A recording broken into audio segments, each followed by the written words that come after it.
Hey everyone, Harry here to talk about a pretty important story that has escaped notice in the tsunami of political news with Super Tuesday. But the New York Times has a long piece and did some excellent reporting about a fledgling but ambitious effort by MAGA Republicans, and a central figure here is Cleta Mitchell. You may remember her from, a former Trump lawyer who was involved in all kinds of nefarious misdeeds, was on the call with Brad Raffensperger, had to resign from her firm.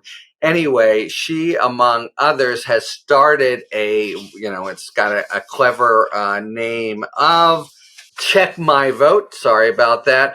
But it's programmatic effort with organized blueprints, basically to try to target Democratic strongholds and pare down the eligible voters, and do so with really strong arm tactics on small time election officials in mainly suburbs of big Democratic stronghold cities. So the same sorts of people we saw Rudy Giuliani and others browbeating in Georgia.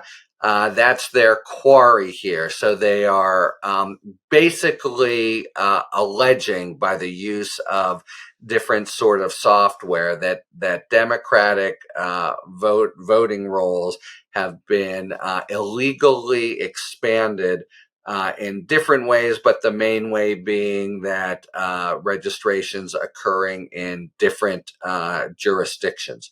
And so, a voter who registers then moves and registers again, except it turns out, no surprise, to be mostly 100% bullshit. So that this was all happening very quietly on purpose. And there is a suburb of Detroit where they were able to skim the voting rolls by about 100 people. And until the New York Times got wind of this and brought it to the attention of the local authorities, and turned out to be bogus.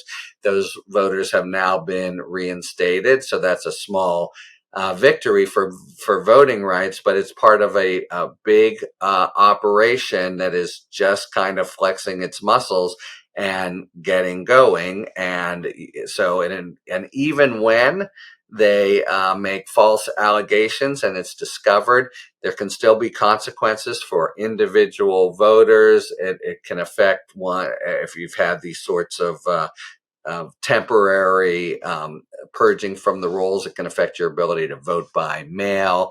It can require you to make certain showings on election day and the like. And of course, that's exactly the notion. It's just a kind of a newly minted for 2024 way to go around and try to reduce Democratic voters, or if nothing else, kind of set the stage for a post election challenge, and say we have, as happened in 2020, these all kinds of voters who shouldn't have been there, etc., and all focused on especially Democratic suburban strongholds in, of course, and it's the thing to remember for the election again and again, including when you see these lugubrious national polls, in the 6 states that are going to decide the election no matter what, and usually in little subdivisions of those states. So they are very carefully targeting those, and it's got a sort of pseudo official kind of approach where they've in the county, in Waterford County outside of Detroit, they basically browbeat the clerks and told them, you have to do to purge these people from the rolls, or you are breaking the law.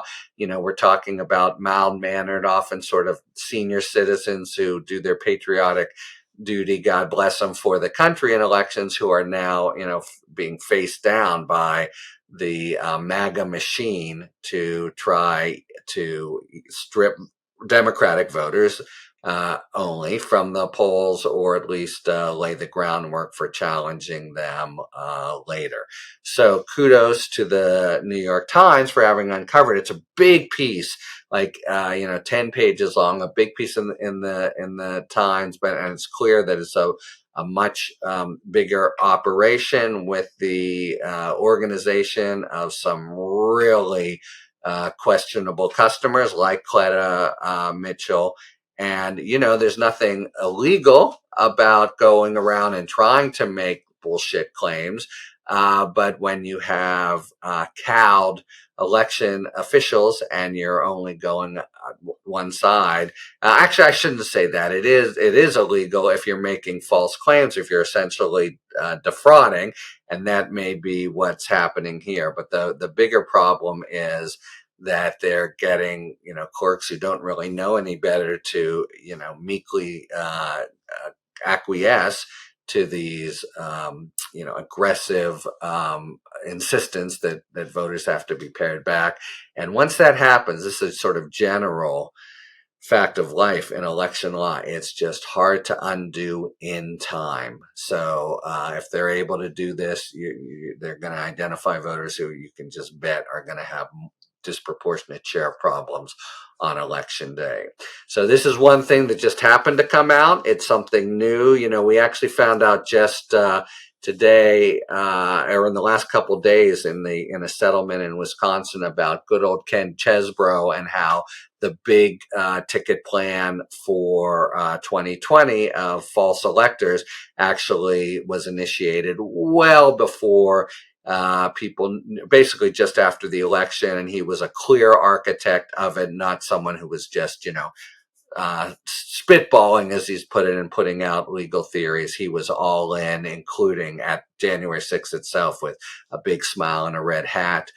Now we have, flash forward 4 years, and we have the, beginnings of another scheme aimed at disenfranchising Democratic voters and Democratic strongholds, disproportionately voters of color. And in fact, I have to amend what I said, it's not criminal to make legitimate claims for election personnel to consider, but it is criminal to make fraudulent claims that are based not in fact. And so there could be those kinds of repercussions as well. But we come down to the big 6 states and what government kind of controls there, and will people even be aware? Because the startling thing about this particular scheme is nobody knew about it. It was all under the radar until the Times did some good reporting and uncovered it. Maybe it has cousins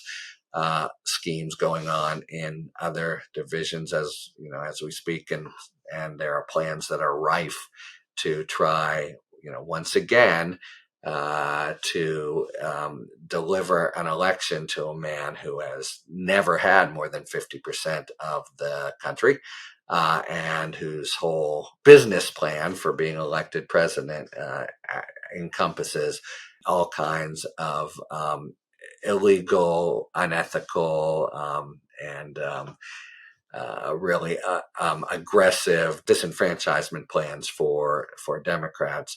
So here's this one ferreted out. We'll see what happens to it, and who knows what else is on the horizon. And hopefully, as happened in 2020, a vigilant election, voting rights team of the sort that we had, that Mark Elias and others have done, will be on the ball. But this is a dangerous revelation, and I think far from the last of its ilk. Talk to you later. Hi everyone, Harry here with a really exciting announcement. Talking Feds is bringing our lively discussions with prominent national figures live to San Diego. Talking San Diego is a new series of conversations with some of the country's most interesting and bright minds from the worlds of politics, public policy, law, and more. Our first event is just around the corner.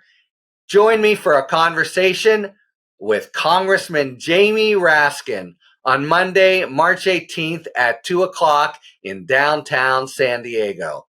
You can click the description box below for more information on the event and the series and find out how to purchase tickets, which are going fast. I can't wait to have some of our most well-known friends of the podcast join me in person before a live audience.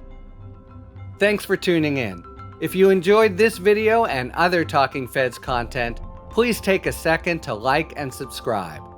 Talk to you later.